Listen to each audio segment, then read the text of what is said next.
Vikramas. I am Pooja Singh, and today I am in front of you to start a very important topic, very important subject. आप सबको बहुत interest आने वाला है, and this is a new thing for you from Vikramas, right? So let me take the surprise off. आज से हम शुरू करने वाले हैं NCERT सीरीज. ठीक है, क्या शुरू कर रहे हैं हम? NCERT सीरीज हम शुरू कर रहे हैं. आपको पता होगा कि एनसीईआरटीज का बहुत इंपॉर्टेंस है किसी भी एग्जामिनेशन में, जहां पर भी स्टैटिक जीएस को पूछा जाता है. यूपीएससीज हो, स्टेट पीएससीज, बैंक्स, एसएससीज के जितने भी एग्जामिनेशंस होते हैं जहां पर स्टैटिक को पूछा जाता है, वहां उन स्टैटिक को प्रिपेयर करने का जो पहला स्टेप होता है that is in NCERT. No, NCERT are the basic books.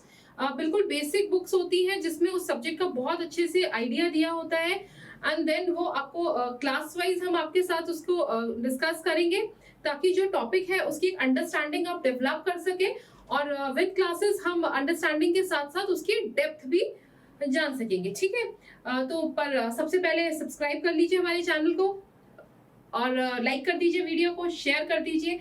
NCERT का ये कोर्स डेली आपके साथ शेयर किया जाएगा. आई बी टेकिंग योर ज्योग्राफी, और दूसरे टीचर्स हैं जो हिस्ट्री, पॉलिटी और साइंस भी आपके साथ शेयर करेंगे, but I be taking geography. तो आज मैं आपसे पहले 2 मिनट बात कर लेती हूँ जनरल की एनसीईआरटीज क्यों इंपॉर्टेंट है, हमें एनसीईआरटीज को क्यों पढ़ना चाहिए. ठीक है, चलिए देखिए बताती हूँ मैं आपको थोड़ी सी हिस्ट्री एनसीईआरटी के बारे में. 1961, ठीक है, याद रखिएगा इससे पहले एनसीईआरटी जैसा कोई कंसेप्ट नहीं था. 1961 में गवर्नमेंट ऑफ इंडिया को ऐसा लगा कि अपने सिटीजन्स को एक basic set of knowledge common सबको अवेलेबल होनी चाहिए, और गवर्नमेंट इतना एक्सपेक्ट करती थी कि being a citizen of India आप कोई बेसिक नॉलेज अपनी कंट्री के हिस्ट्री के बारे में, ज्योग्राफी के बारे में, पॉलिटी के बारे में, then about the science, about the mathematics, about the English, Hindi and very different subjects. ठीक है, और आप देखेंगे कि जिसके सब्जेक्ट के टॉपिक्स होते हैं वो क्लास वाइज होते हैं. जैसे 6th में अगर आप एक चैप्टर पढ़ रहे हैं तो अगेन आप उसको 8th में भी पढ़ेंगे, 10th में पढ़ेंगे, 12th में पढ़ेंगे, उसका डेप्थ बढ़ता जाता है. तो आप बोल सकते हैं कि ऐसा क्यों किसी टॉपिक को एक साथ एक ही क्लास में कर सकते थे. I tell you the reason. देखिए हुआ क्या, जब गवर्नमेंट ने इसको प्रिस्क्राइब किया तो government knows it very well. It's back in 1961. Okay, so government knows it very well that there are problems with people. So there is possibility that nobody is able to complete their studies. कुछ लोग होंगे जो अपनी studies को अच्छे से complete नहीं कर पाएंगे. So even if they are quitting at a certain level, say it's 6th grade और 8th ग्रेड और 10th ग्रेड, तो उनके पास उस लेवल तक का बेसिक इंफॉर्मेशन तो होगा. No, right. तो इसीलिए गवर्नमेंट ने प्रिस्क्राइब किया दी सेट ऑफ बुक्स जिसको एनसीईआरटी बोला गया, और इसमें बेसिक इंफॉर्मेशन थी. ठीक है, बाकी अगर मैं आपको बोलूंगी तो एक इंग्लिश का वर्ड होता है, आपने सुना होगा शायद, that is known as Pandora box. ठीक है, क्या होता है पेंडोरा बॉक्स, बता सकते हैं? उसको आप जितनी बारी खोलेंगे तो आपके लिए डिफरेंट सरप्राइजेस होंगे. Same is with NCERT. No, if you are studying for any examination and you read it, you find every time you find something different, something new in that books. अभी आप school से बाहर आ चुके हैं, now you are preparing for different examinations. Depending upon the grade of the examinations, you have to study the NCERTs. Like I'll tell you, say example, let's talk about the state PSCs or the UPSC. If you are preparing as an aspirant of UPSC or any state PSCs, NCERTs are very important for you. No, you have to have their in-depth knowledge because questions are directly asked from from between the paragraphs of the NCERTs, from the boxes which are given in the NCERTs. No, though what is the correct way to read them? You have to make at least 4 readings. ठीक है, आपको क्या करना है? You have to do 4 readings. एक ही book को 4 readings कैसे? I'll tell you. The first reading, a general reading. No, you don't have to do anything, just keep on underlining the important words and phrases which you find important. ठीक है, now in the second reading what you have to do, you have to do the readings of the important words and phrases which you have underlined, right? So the second reading, आपने जो पहली reading में segregate किया था उसको फिर से आपने सेग्रीगेट किया. Now in the third reading make notes of yourself. ठीक है, अपने लिए नोट्स प्रिपेयर कर लीजिए. And in the fourth reading you don't have to read the book, actually you just have to go through the notes which you have prepared. I hope I am clear. एक बारी मैं हिंदी में फिर से इसको बता देती हूँ. आपने क्या करना है, आपने एक ही एनसीईआरटी को एटलीस्ट 4 बार पढ़ना है। जैसे आपने 6th क्लास का ज्योग्राफी का एनसीईआरटी आपने लिया, मुश्किल से 1 या 2 दिन के अंदर, 3 दिन के अंदर आप एक बारी रीड कर दीजिए, ठीक है। और जब आप रीड कर रहे हैं तो इंपॉर्टेंट वर्ड्स और फ्रेजेस को आप अंडरलाइन भी कर लीजिए। जब उन वर्ड्स और फ्रेजेस को आप अंडरलाइन कर लेंगे तो नेक्स्ट रीडिंग उसके हाफ टाइम में आपने करनी है। कैसे करनी है?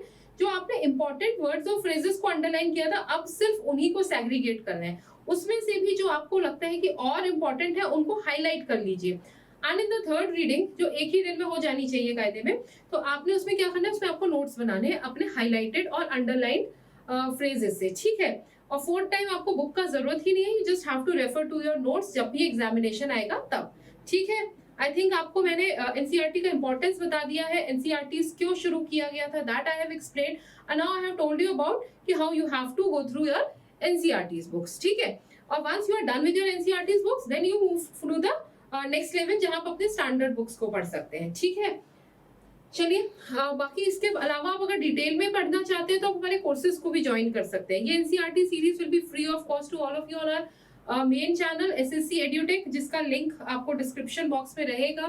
चैनल को सब्सक्राइब कर लीजिए, वीडियो को लाइक कर लीजिए, ताकि आपसे और हमारे टेलीग्राम चैनल को भी जरूर आप ज्वाइन करिए, ताकि आप कोई भी इंपॉर्टेंट अपडेट को मिस ना करें, ठीक है। चलिए हम शुरू करते हैं अपने पहले चैप्टर को। As I told you, I'll be taking your geography, NCERT geography. I'm starting with grade 6 NCERTs, ठीक है। grade 6 का geography का NCERT I'm starting today, and the very first chapter is the Earth in the solar system, ठीक है। बहुत important topic है। जब आप छोटे होते हैं, 6 क्लास में बच्चा आता है, ज्योग्राफी इंट्रोड्यूस की जाती है, उससे पहले एक बेसिक आइडिया हर बच्चे को हो चुका होता है, बिकॉज बेसिक अंडरस्टैंडिंग हम 6th क्लास तक डेवलप करा देते हैं बच्चे में। तो when you come to the 6th grade, this is one topic which you will encounter first. सबसे पहले इसी टॉपिक से आप मिलेंगे। तो देखते हैं इस टॉपिक में क्या है। आपको कुछ चीजें आती होंगी, कुछ आपके लिए नहीं होंगी, लेकिन मैं आपको एक सजेशन है मेरा कि जब आप इसको शुरू कर रहे हैं, जब आप एनसीईआरटी कोर्स हमारे साथ शुरू कर रहे हैं, मेरे साथ जब आप इस क्लास में जुड़ रहे हैं, then what you have to do कि आपको जितना भी अपना नॉलेज है, I'll say कि आप थोड़ी देर के लिए उसको भूल जाइए। Start a fresh with me, मेरे साथ बिल्कुल नए तरीके से उसको शुरू कीजिए, समझिए, उसके बाद एनालाइज कीजिए कि आपको जो आता था और मैंने जो पढ़ाया। फिर क्वेश्चंस को आप कर सकते हैं अटेम्प्ट, मैं आपको क्वेश्चंस भी अटेम्प्ट कराऊंगी, क्वेश्चंस भी आपके साथ में डिस्कस करूंगी, ठीक है। इतना सब हो जाता है तो फिर आप मूव कर सकते हैं स्टैंडर्ड बुक के लिए। और अगर आप मेरे साथ आगे पढ़ना चाहते हैं तो बहुत ही नॉमिनल चार्जेस पर हमारे कोर्सेज हैं। नंबर्स आपको हमारी स्क्रीन पर और नीचे डिस्क्रिप्शन बॉक्स में मिल जाएंगे, आप उन पर कॉल करके हमारे साथ जुड़ भी सकते हैं for your holistic preparation of be it UPSCs और द स्टेट पीएससीज और द एसएससी और any banking examination, whatever wherever these topics are asked, you can definitely prepare very holistically with us. I hope I am clear in my point and I'll be starting with the topic. चलिए देखते हैं क्या है ये आपकी screen पे। मैं एक सेकंड साइड हो जाती हूँ। देखिए क्या है ये, this is your or this is our solar system. Why only yours? This is my solar system also, no? Yes, ठीक है। तो देखिए हम सब जानते हैं कि सोलर सिस्टम के बीच में सन है, ठीक है। बहुत पहले जब साइंस की शुरुआत हुई थी, या जब कह सकते हैं कि ह्यूमन बीइंग्स कंसेप्ट डेवलप कर रहे थे, तब ये माना जाता था कि मतलब कि सन जो है it is revolving around the अर्थ। ये नहीं पता था कि सन सेंटर में है एंड अर्थ इज रिवॉल्विंग। पहले ये माना जाता था कि sun is taking around around the earth, ठीक है। अर्थ के चारों तरफ सूरज घूम रहा है, ऐसा माना जाता था। लेकिन जब धीरे धीरे अंडरस्टैंडिंग डेवलप होती है, साइंस डेवलप होती है, टेक्नोलॉजी डेवलप होती है, then we come to know about this thing that sun is at the center of the solar system and there are many different planets who are revolving around it and earth is one of those planets. अब देखेंगे ये हमारी अर्थ है, ठीक है। ये अर्थ हमारी घूम रही है एक पर्टिकुलर ऑर्बिट में सन के अराउंड। और भी दूसरे प्लैनेट्स हैं, आप जानते भी हैं, Mercury, Venus, Earth, Mars, then comes Jupiter, then comes what, Saturn, ठीक है, then comes the Neptune and the Uranus, ठीक है। पहले प्लूटो को भी माना जाता था, लेकिन 2016 में प्लूटो को 9 प्लैनेट से बाहर कर दिया। Now it is a dwarf planet. क्या होता है ड्वार्फ प्लैनेट, वो भी मैं अभी डिस्कस करूंगी। This is a very basic, मैंने आपको एक छोटा सा आइडिया दिया कि how our solar system looks. अभी बता देती हूँ कि इस चैप्टर को मैं 2 पार्ट्स में पढ़ाऊंगी आपको आगे, ताकि आपको बहुत ज्यादा लोड ना हो, आप कंसेप्ट्स को अच्छे से समझ सके। प्लीज लाइक जरूर कीजिएगा, just to encourage me for bringing more and more videos for us, because I am putting it a lot of labor. I'm working really hard कि मैं आपको कंसेप्ट्स को इजी तरीके से बता सकूं, and NCERT is just a step towards that. ठीक है, तो चलिए अपना आपको जो भी कमेंट रहता है वो कमेंट बॉक्स में जरूर आप छोड़िएगा, मैं उसको रीड करूंगी बाद में। चलिए मैं पहला टॉपिक आपके साथ डिस्कस करने वाली हूँ, दैट इज इवनिंग स्काई। हर किसी ने शाम के समय आसमान को देखा होगा, कैसा दिखता है शाम का आसमान, अगर आप थोड़ा बता सकते हैं। इवनिंग स्काई कैसा होता है, आपने देखा होगा कि पिंक रेड कुछ ऐसे कलर्स रहते हैं, ठीक है। और उसके बाद जब थोड़ी सी शाम हो जाती है तो बहुत छोटे छोटे you got to see very tiny stars. Those are the tiny shining objects. I'll not say them stars, I'll call them tiny shining objects. आप देखते हैं आसमान में बहुत कुछ टिमटिमाते हैं, और कुछ ऐसे भी दिखते हैं ऑब्जेक्ट्स जो टिमटिमा नहीं रहे होते, I mean they are not twinkling. So we find a numerous infinite number of, if it is a clear sky, अगर आसमान बिल्कुल साफ रहता है, then you will be able to see infinite number of these tiny shining objects. Some are bright, some are dim, depending upon the कितना दूर या कितना पास है, ठीक है। कुछ ट्विंकल करते हैं, कुछ ट्विंकल नहीं करते, मैंने बताया था ना, ट्विंकल ट्विंकल लिटिल स्टार, या वही वाला ट्विंकल। तो कुछ तो चमक रहे होते हैं, ट्विंकलिंग से मतलब होता है कि उनपे चमक, ऐसे जलबुझ वाली चमक होती है, और कुछ ऐसे होते हैं जो सिर्फ ग्लो कर रहे होते हैं, जैसे अपना मून है, मून को आप ट्विंकलिंग नहीं बोल सकते ना, moon glows in the sky but the stars twinkle, ये डिफरेंस होता है, ठीक है। आप समझ गए, मैंने आपको 2 वर्ड्स बोले, ट्विंकल एंड ग्लो, ये 2 वर्ड्स मैंने बोले। मैंने आपको बोला ना, मैं एनसीईआरटी भी बिल्कुल बेसिक से आपको पढ़ाऊंगी, आपको नहीं आता कुछ भी तब भी आप मेरे साथ जुड़कर इसको बहुत अच्छे से समझ सकते हैं, ठीक है। तो याद रखिएगा, जब भी हम ट्विंकल वर्ड बोलते हैं तो आप स्टार समझ लीजिए, ट्विंकल का हिंदी में बोलते हैं झिलमिलाना, तो तारे सितारे दे झिलमिलाते हैं ना, दे ट्विंकल इन द स्टार। और आप मून को बोलते हैं कि मून झिलमिला रहा है, no, moon is shining, moon is glowing in the sky, ठीक है। तो ये 2 चीजें हैं, twinkling and glowing. The objects, there are few tiny objects in the sky which appears to be twinkling, and there are few objects which appears to be just glowing, I mean they are not twinkling, ठीक है। तो दोनों तरह की objects आपको evening sky में या रात जब होने लगती है, if it is a clear sky, ठीक है। चलिए याद रखिए। इसके अलावा आपको क्या दिखता है, आपको मून दिखता है ना, और मोस्ट ऑफ द डेज। लेकिन क्या मून आपको पूरे महीने दिखता है? For all 30 days are you able to see the moon? No, moon keeps on changing the position, ठीक है। Moon keeps on changing the shape, full होता है, फिर थोड़ा छोटा होता चला जाता है, छोटा, देन हम हाफ मून भी देखते हैं, ठीक है। तो देयर आर स्टेजेस जिसमें मून आपका चेंज होता है पूरे मंथ में, ठीक है। It appears at different times in different shapes and at different positions, ठीक है। ये आई थिंक आप सब रिलेट कर सकते हैं, आपने आसमान में देखा है क्या? आपके घर की जो बैल्कनी है, हमेशा मून जो होता है वो उस बैल्कनी में सेम पोजीशन पर होता है क्या? उसका शेप सेम रहता है क्या? वो सेम टाइम पर आपको दिखता है? नहीं, तीनों ही चीजें मून के केस में नहीं होती हैं। Moon appears in different shapes at different times and at different positions, ठीक है। I hope this is clear. जैसे अब अभी मैं बात करूंगी पोल स्टार की, ध्रुव तारा जिसे आप हिंदी में बोलते हैं, उसका location is fix in the sky, ठीक है, लेकिन मून का पोजीशन फिक्स नहीं है, ठीक है। चलिए, पूर्णिमा होती है, purnima is what? It is full moon, full moon night को हम पूर्णिमा बोलते हैं, ठीक है। ये हमें केवल वंस दिखती है इन अ मंथ्स टाइम, एक महीने में एक ही बार पूर्णिमा होती है, when there is a full moon in the sky. Then we have amavasya, amavasya is the no moon day, है ना, no moon night rather, moon is not visible, तो इसको हम क्या बोल सकते हैं? नो मून, ठीक है। This again is only visible once in a month, महीने में एक ही बार ऐसा होता है, ठीक है। Then comes the new moon night, अमावस्या को न्यू मून नाइट भी कहा जाता है क्योंकि उसके नेक्स्ट डे से न्यू मून दिखने लगता है, ठीक है। तो ये पूर्णिमा और अमावस्या में कितना डिफरेंस होता है? There is a gap of 15 days, कितना होता है? 15 डेज, 15 दिन का गैप होता है अमावस्या और पूर्णिमा में। ये बहुत बेसिक चीजें हैं जो आप अपने डेली लाइफ में भी देखते हैं, ठीक है. But if I talk about a kid who is in 6th standard, this is something which is not probably possible, not that it is not known to that child. तो इसीलिए इनको डाला गया है. But again I am telling you कि I am discussing as if you also don't know anything about this topic, ठीक है. Now comes another topic, celestial bodies. क्या होती है celestial bodies? आप बता सकते हैं मुझे? तो sun, moon and the objects shining in the night sky. Shining में दोनों words आ जाते हैं, means इसमें twinkling objects भी आते हैं और इसमें glowing objects भी आते हैं, ठीक है. तो sun, moon और इसके अलावा जितना भी स्काई में आपको ऑब्जेक्ट्स दिख रहे हैं, they all together forms a celestial bodies. अब स्टार्स क्या होते हैं, ठीक है, एक एक को हम देख लेते हैं क्या होता है. Stars, some celestial bodies are very big and hot, ठीक है. अब आप मुझे बताइए कि स्टार्स के अपनी खुद की एनर्जी होती है या मून में अपनी एनर्जी होती है, किस में होती है, आप मुझे बताइए.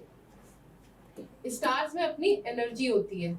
स्टार को अगर मैं आपको एक सिंगल वर्ड में, एक सिंगल लाइन में या कुछ दो वर्ड्स में डिस्क्राइब करने के लिए बोलूं तो आप कैसे बोलेंगे? आप बोलेंगे these are hot balls of gases. ये गैसेस की बड़ी बड़ी बॉल्स है जो बहुत गर्म है, ठीक है. सन हमारे बहुत पास है इसीलिए वो हमें बड़ा दिखता है. जो स्टार्स होते हैं, कुछ स्टार्स ऐसे होते हैं जो सन से भी बहुत बड़े साइज के होते हैं, तो वो हमें छोटे दिखते हैं क्योंकि उनका डिस्टेंस हमारे से बहुत दूर होता है, ठीक है. तो they are made up of gases, मैंने आपको बताया इसीलिए एक वर्ड में मैंने बोला hot balls of gases. Stars क्या होते हैं? They are hot balls of gases. मैं एक सेकेंड इसका कलर चेंज करके आपको इसको कर देती हूँ. तो what are star, they are hot balls of gases, याद रखिएगा, ठीक है. क्या होते हैं? हॉट बॉल्स ऑफ गैसेस होते हैं, ठीक है. दे have their own heat and light, ठीक है. तो आपको जो ट्विंकलिंग दिख रही है स्टार्स की, वो इसलिए दिखती है क्योंकि उनके अंदर अपनी एनर्जी होती है, उनके अंदर गैसेस होती है. हाइड्रोजन और हीलियम के न्यूक्लियर रिएक्शंस हो रहे होते हैं. Hydrogen is getting converted to helium. आपको पता है ना कौन क्या होता है स्टार्स के अंदर? हाइड्रोजन हीलियम में कन्वर्ट होता है. क्या होता है? हाइड्रोजन हीलियम में कन्वर्ट होता है, याद रखिएगा इस वाली बात को, ठीक है. तो stars are hot balls of gases. कौन सी गैसेस होती है? उसमें हाइड्रोजन होती है. There is nuclear reaction occurring and hydrogen is getting converted to helium, ठीक है. इसी की वजह से they are very hot and they have their own light and energy, ठीक है. हीट और लाइट उनमें अपना होता है which they emit in large amounts. और वो उसी एनर्जी को, उस हीट को जब लाइट को एमिट करते हैं, यानी उनमें से जब वो बाहर आती है, दैट इज द रीजन कि स्टार्स आपको ट्विंकल करते हुए नजर आते हैं, ठीक है. क्लियर हुआ ये बात? अगर नहीं हुआ है क्लियर तो आप मुझसे पूछ सकते हैं, कोई कंफ्यूजन नहीं रखिएगा, ठीक है. द सेलेस्टियल, इनको कहते हैं स्टार्स. सन भी एक स्टार है. बहुत अच्छा क्वेश्चन है. कई बार स्टेटमेंट बेस्ड आ जाते हैं और बच्चे कंफ्यूज हो जाते हैं कि सन तो सन है, how come it becomes a star. Yes, sun is also a star and उससे भी बड़ी बात, stars दो तरीके के होते हैं, massive stars and small stars. Sun is a smaller star, छोटा star है, बड़ा star नहीं है.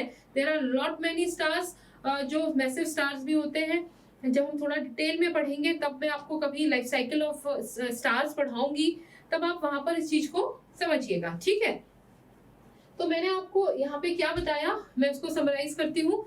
हमने पढ़ा celestial bodies, sun, moon, stars, यानी जितने भी objects which are shining in the sky, they forms a celestial body. Star, moon और जितने भी चमकने वाली चमकीली चीजें आसमान में है, वो सब मिलकर के सेलेस्टियल बॉडीज बनाती हैं. सबसे पहले अगर हम स्टार की बात करते हैं तो star are the hot balls of gases. Gases कौन से होते हैं? हाइड्रोजन हीलियम में कन्वर्ट हो रहा है, न्यूक्लियर रिएक्शंस होते हैं, इसकी वजह से उसमें बहुत सारी लाइट और बहुत सारी एनर्जी एमिट होती है. और इसीलिए हम कह सकते हैं कि जो हमारे स्टार्स होते हैं उनके पास अपनी खुद की लाइट और खुद की एनर्जी होती है. जब वो लाइट एमिट होती है, जब उनसे बाहर निकलती है, then star looks twinkling, twinkle twinkle little star. And one more important question, one important statement rather, that sun is a star. क्या है कि सन एक स्टार होता है. Sun is a celestial body and it is a star, ठीक है. Countless twinkling stars in the night sky, ठीक है, but we do not feel their heat or light as they are so tiny. क्यों ऐसा ऐसा होता है कि हमें स्टार्स, सन का तो हमें हीट भी महसूस होता है, आपको धूप सर्दियों में जब बहुत सर्दी लगती है, देन कम्स सन, तो सन रेज से बहुत आपको वार्मिंग इम्पैक्ट, वार्मिंग इफेक्ट मिलता है। तो ऐसे स्टार्स के साथ क्यों नहीं होता? फिर रात के टाइम हमें हीट क्यों नहीं मिल रही स्टार्स से? बिकॉज रीजन बताइए, कोशिश करिए गेस करने का, नहीं तो फिर मैं बताती हूँ, डिस्कस करते हैं। उसके पीछे रीजन ये होता है कि because they are very very far away from earth, वो अर्थ से बहुत दूर होते हैं compared to sun. Sun is quite near to earth, ठीक है, और जो स्टार्स होते हैं वो उससे बहुत दूर होते हैं। दैट इज द रीजन कि they are emitting energy, they are even hotter than sun, but still we are not able to get their warmth, ठीक है। चलिए, उनकी सिर्फ हमें लाइट पर दिखती है और जिसकी वजह से ट्विंकलिंग इफेक्ट हमें दिखता है। क्वेश्चन है एक आपके लिए, why can't we see the moon and those bright tiny objects during the daytime? आपने सोचा है कभी कि तारे दिन में क्यों नहीं दिखते? सब सन दिख सकता है तो स्टार्स क्यों नहीं दिख रहे? Stars are also hot balls of gases, stars में भी अपनी लाइट है, स्टार्स में भी अपनी एनर्जी है। मून भी रात में तो इतना ब्राइटली चमकता है, तो दिन में कहाँ चला जाता है? कहीं चला जाता है, क्यों नहीं लाइट दिखाता? Because bright time light of the sun, है ना, does not allow us to see all those bright objects. तो आप जानते हैं कि सूरज की रोशनी बहुत ज्यादा होती है, बहुत ब्राइट लाइट होती है। यही रीजन होता है कि हमें मून या और भी जो स्टार्स होते हैं, स्टार्स कहीं नहीं जाते, दे आर अभी भी, अगर आप डे टाइम में आप बाहर जाएंगे तो अभी भी स्टार्स जो आपको रात में दिखने वाले हैं वो अपनी जगह पर आराम से खड़े हैं, अपनी जगह अभी भी वो ट्विंकल कर रहे हैं। बट क्योंकि सन का लाइट बहुत ब्राइट होता है, this is the reason we are not able to see them in the day time. But as the night comes, sun sets and the sky becomes dark, then we are able to see those objects twinkling in the sky or glowing in the sky. Now comes another question, why do you not feel the heat or light of stars and they look so tiny also? क्यों ऐसा होता है? मैंने आपको बताया था अभी, we do not feel the heat or light of the stars and they look very tiny also because they are very far away from us. हम जब आगे इस टॉपिक को दोबारा से कहीं डेप्थ में पढ़ेंगे तब हम लाइट ईयर का कंसेप्ट पढ़ेंगे। क्या पढ़ेंगे? हम लाइट ईयर का कंसेप्ट पढ़ेंगे, ठीक है। लाइट ईयर क्या होता है? किसी जिस साल लाइट रहती है उसको लाइट ईयर नहीं कहते, ये एक डिस्टेंस को मेजर करने की यूनिट है। हम सन और या किसी भी सेलेस्टियल बॉडी का जब अर्थ से डिस्टेंस मेजर करते हैं तो we measure it in light years. तब हम पढ़ेंगे कि सन कितने लाइट ईयर्स अवे है, स्टार कितने लाइट ईयर्स अवे है, तब एग्जैक्टली आप उसको कर सकते हैं। बट अभी as of we are doing 6th standard NCERT, this much is enough for you, because stars are very far off from earth. That is why instead of in spite of them having the energy and the light, we are not able to see them during the day, and also they appears very tiny to us as compared to sun. I hope I'm clear. इसको एक example से हम देख सकते हैं कि आप किसी हाई राइज बिल्डिंग में खड़े हैं, ठीक है, जैसे you are on 8th floor और द 10th फ्लोर, और आप वहां से जब नीचे देखते हैं तो कार्स आपको बहुत छोटे दिखते हैं ना, ठीक है, लेकिन अर्थ से जब आप एरोप्लेन को देखते हो तो वो छोटा दिखता है। तो यानी जितना दूरी होती चली जाती है, जितना डिस्टेंस होता चला जाता है, उतनी चीजें हमें छोटी दिखती चली जाती है, ठीक है। मैंने बहुत सिंपल एक एग्जांपल आपके लिए डाला था। आई होप आप लोग क्वाइट इंटेलिजेंट हो, इस चीजों को आसानी से रिलेट कर पा रहे होंगे। But still please don't hesitate to ask any question. I tell you, no question is small, कोई क्वेश्चन छोटा नहीं होता है। Don't keep any doubts in your mind, because अगर आप स्टडीज में डाउट्स को लेकर आते हैं तो आप देखेंगे कि बहुत मुश्किल होता है। आपको छोटा छोटा डाउट मिलकर के आपको बड़े बड़े कंसेप्ट्स में प्रॉब्लम क्रिएट करता है, ठीक है। तो नो क्वेश्चन इज स्मॉल, आप फ्री होकर पूछिए, आप फ्रैंक होकर पूछिए। अगर आपको सब्जेक्ट से रिलेटेड कोई भी चीज, बहुत छोटी से छोटी चीज, प्रोबेबली ये भी हो सकता है कि आपको नहीं समझ में आ रहा कि व्हाई स्टार अपीयर्स स्मॉल, आप ये भी मुझसे दोबारा पूछ सकते हैं। प्लीज डोंट हेजिटेट, है ना। हेजिटेशन लर्निंग में सबसे बड़ा हर्डल होता है, you know, when you hesitate, you yourself are creating hurdles in your learning process, so don't do that. Be kind to yourself at least, ठीक है। अपने पे दया करिए और कंसेप्ट्स को क्लियर करके चलिए, ठीक है। चलिए, सब्सक्राइब तो कर दिया होगा, आई होप, नो, नहीं करा है तो कर दीजिए, लाइक भी करिए वीडियो को, ठीक है। चलिए, एक और टॉपिक देख लेते हैं, कॉन्स्टेलेशंस। कॉन्स्टेलेशंस क्या होते हैं? आप कई बार रात में स्टार्स, अगर स्टार गेजिंग का आपको शौक है और नहीं है तो डेवलप करिए। जिस भी दिन आपके एरिया में, आपके शहर में, आपके देश में, कहीं भी जहां आप जिस जगह रह रहे हैं, अगर क्लियर स्काई होता है तो थोड़ा सा स्काई पे ध्यान दीजिए। स्टार्स के फॉर्मेशन को देखिए, आप देखेंगे कि स्टार्स ऐसे ही नहीं कहीं कहीं स्कैटर्ड है, कुछ स्टार्स कुछ शेप्स भी बना रहे हैं, कुछ पैटर्न्स भी बना रहे हैं, तो उन्हीं पैटर्न्स को हम बोलते हैं कॉन्स्टेलेशंस। ठीक है, what are constellations? Patterns formed by different groups of stars. बहुत सारे स्टार्स मिलके जब कुछ पैटर्न क्रिएट करते हैं तब उसको कॉन्स्टेलेशंस कहा जाता है। And these are visible during the night sky, all obviously, I mean when you are not able to see the stars in the daytime, तो how come you see the constellations in daytime? ठीक है, जब आप दिन में stars को नहीं देख पा रहे तो कॉन्स्टेलेशंस को कैसे देखेंगे? ठीक है, I hope I am clear what I am telling you. Constellations and the stars are very much in the sky even in the daytime, but only visible after the sunset. ठीक है, चलिए कुछ example constellation के बहुत important है, आपने सुना भी होगा, उर्सा मेजर और बिग बेयर। ठीक है, उर्सा मेजर ये है, सप्तऋषि भी इसको बोलते हैं, आपने बहुत सुना होगा इसके बारे में, स्पून जैसा शेप होता है। ठीक है, दैट इज बिग बेयर, सप्तऋषि। ठीक है, ये देखिए सप्तऋषि मैंने आपको बताया था, ये शेप आपने सब लोगों ने देख रखा होगा, नहीं देखा है तो प्लीज ऑब्जर्व करिए, ये बहुत इंपॉर्टेंट और बहुत इजीली विजिबल है, आप आराम से देख सकते हैं। ठीक है, आप कहेंगे कि मैं इसको रिकॉग्नाइज कैसे करूंगी या करूंगा, तो वो भी मैं बता देती हूँ कैसे आप रिकॉग्नाइज करेंगे। It is a group of 7 stars that forms a part of Ursa Major, ये उर्सा मेजर का एक पार्ट होता है। ठीक है, सप्तऋषि भी कहते हैं, माइथोलॉजी के हिसाब से these 7 stars represents 7 ऋषिज। ठीक है, पुराने टाइम में लोग डायरेक्शंस को इन्हीं स्टार्स की हेल्प से डायरेक्शंस को मेजर करते थे, तब हमारे पास कंपास नहीं होते थे, तो the people who are travelling in the sea और who are travelling in the forest, how they able to commute, वो कैसे कम्यूट करते थे, कैसे पहचानते थे कि उन्हें किस तरफ जाना है? Only with the help of stars. आप बता सकते हैं कि नॉर्थ की डायरेक्शन में कौन सा स्टार होता है? North star. ठीक है, ध्रुव तारा भी इसको आप हिंदी में बोलते हैं, क्या बोलते हैं हिंदी में? And excuse me for my handwriting, Hindi handwriting specially। ठीक है, तो इसको आप ध्रुव तारा भी कहते हैं, है ना? It indicates the north direction। अभी आपको एक डायरेक्शन पता है कि this is north, तो आप इजीली बता सकते हैं इसके ऑपोजिट साउथ है, इसके राइट साइड में, इसके इधर वेस्ट है। ठीक है, तो ध्रुव या नॉर्थ स्टार से हम नॉर्थ डायरेक्शन को लोकेट कर लेते थे, and then they are able to locate the other different locations, other different directions. So this is also known as pole star। North star को क्या बोलते हैं हम? पोल स्टार भी बोलते हैं, है ना, क्योंकि ये नॉर्थ पोल को रिप्रेजेंट करता है। ठीक है, it always remains in the same position.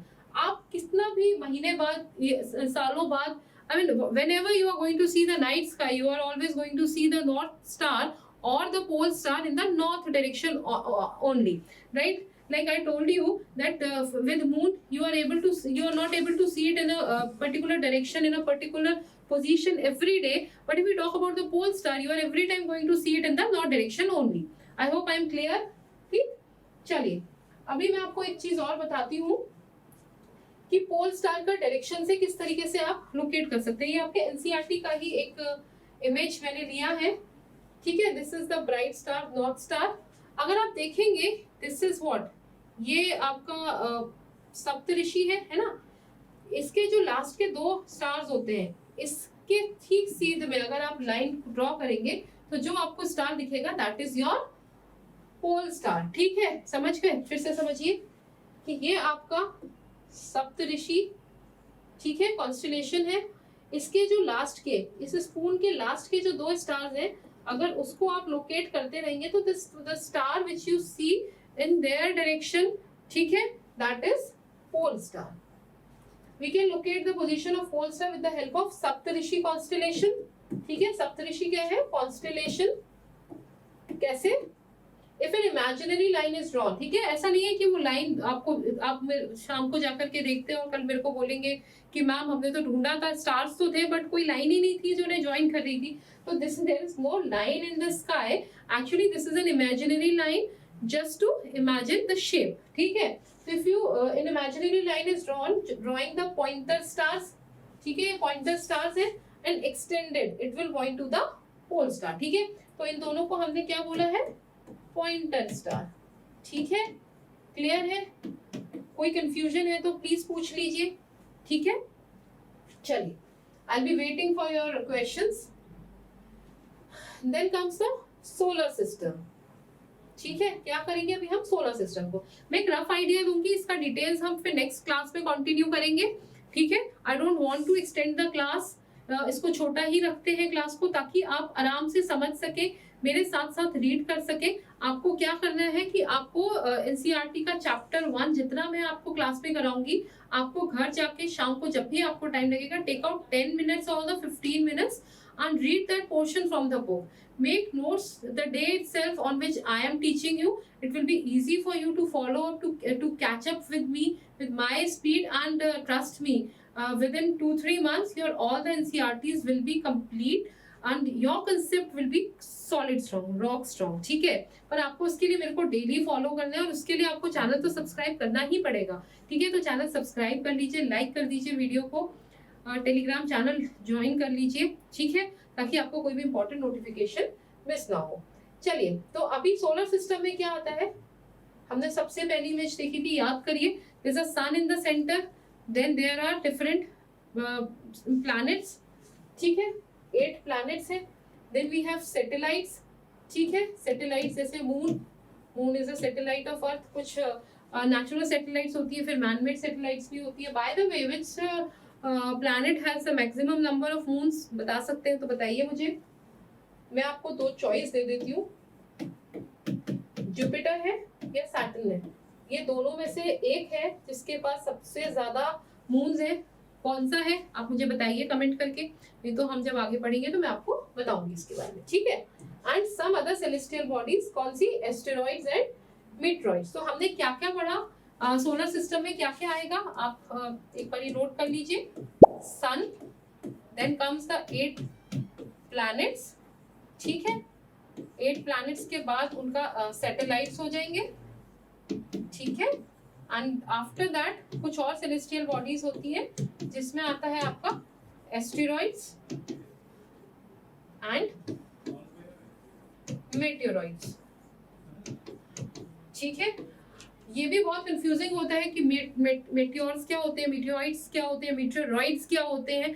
ये सब भी आप इसी क्लास में समझने वाले हैं, और मैं आपको इतने अच्छे से समझा दूंगी, सिखा दूंगी कि शायद आपको जिंदगी में फिर कभी दोबारा इस टॉपिक को लेकर तो कंफ्यूजन नहीं होगा. ठीक है, बट आपको मुझे कॉन्टिन्यूसली फॉलो करना है, सपोर्ट करना है. आपको चैनल को सब्सक्राइब करके, कमेंट करके मेरे को एनकरेजमेंट आपको देना है.